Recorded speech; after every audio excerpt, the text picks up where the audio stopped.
when this whole Glassman shit was like blowing up across the internet. And I remember you put a message out and it was like, hey guys, we're actually gonna calm down. We're gonna stop this thing for like a day, which is a big deal for Morning Chalk Up because you guys are just like pumping, dude. You guys are just pumping so much information out hour over hour, especially during that time. Were you guys kind of afraid that you were going to fracture that relationship with CrossFit?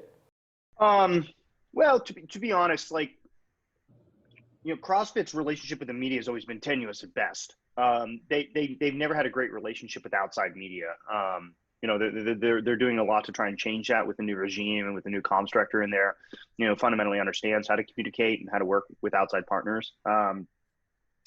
But that was back then, and so during that situation, look, relationships are key. They're fundamental. They're vital.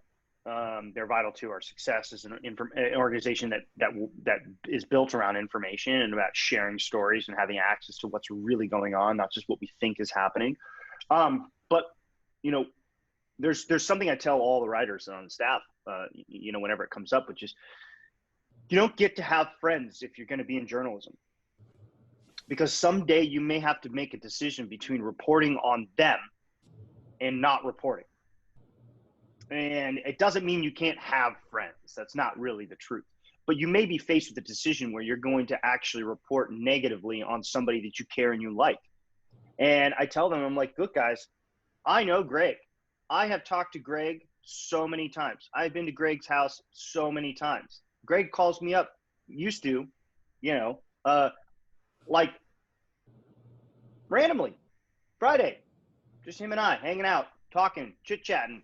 If I'm in town, he invites me over. We have dinner. I know Greg very, very well. I know Greg better than some of his staff know Greg. Whatever. So when it comes down to that, I understand that the implications of things that my publication is going to write are going to irrevocably affect our relationship permanently. That's a choice that you make when you get into this job. And if you don't take it seriously, then get out of it. Straight up. So no, the answer is it doesn't matter if they're going to get pissed off at me. And it doesn't really matter if they're going to blackball me for forever. I didn't get into this to be CrossFit's friend.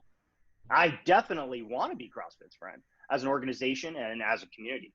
Fundamentally, we have the same goal here, which is that we want more people CrossFitting. We want more people doing functional fitness. And we believe that that is a pathway to becoming a healthier individual and having a longer, more full life to do whatever it is that you want to do. My hobby, mountain climbing. CrossFit gets me to the top every single time. That's great. And the things that I've learned along the way to persevere through challenges and to triumph at the summit of the mountain, that absolutely builds into that. And we are completely aligned in that. But when you take, the situation of Glassman, it's like, no, we're not aligned. But even if we were aligned on this particular thing, it's news worth telling. And the community can decide how they want to see it. If they think it's racist, then they can think it's racist. If they don't, then they don't. If they think, this situation is on this side, great. We're going to present the information to them and let the chips fall where they may. So, yes, I understand that CrossFit HQ isn't going to like it very much, but I don't really care. Why did you guys make the decision to kind of go black, essentially, for 24 hours? Yeah, more so than any other time, this was sort of spiraling out of control very quickly. And I have to recognize, as not only owner operator, but also the editor-in-chief, that we are responsible for driving a very large portion of the ship. So by us not publishing anything, we're going to calm things down. It's not a perfect solution, but it would have been several days of hard-hitting news that had been coming out and new revelations coming out and more stuff coming out. And it's like, look, guys, like, it has been a tough couple of days. What is it? So Saturday, got off the mountain, the tweet came out Sunday, Monday, Tuesday. It was probably Wednesday, I think, when we pressed pause. 4 straight days, including 2 weekend days, where it was just like hammered after the next, after the next, after the next, and things are unfolding and they're happening and athletes are leaving, et cetera. It's like, whoa, the castle's sort of crumbling a little bit, and it's like, all right, we're just going to decide to take a break, because the more and the harder we hit and we drive this news cycle, the more some of the detractors are going to gain momentum. And there's detractors out there who just fundamentally don't like CrossFit HQ, or just maybe don't like Glassman for whatever reason and stuff. And we're giving them a lot more fuel and ammunition, and it's okay. And and I think it was the right decision. Just pull back, just have a break, and just let things chill for a hot second. We're not going out. We're not going away.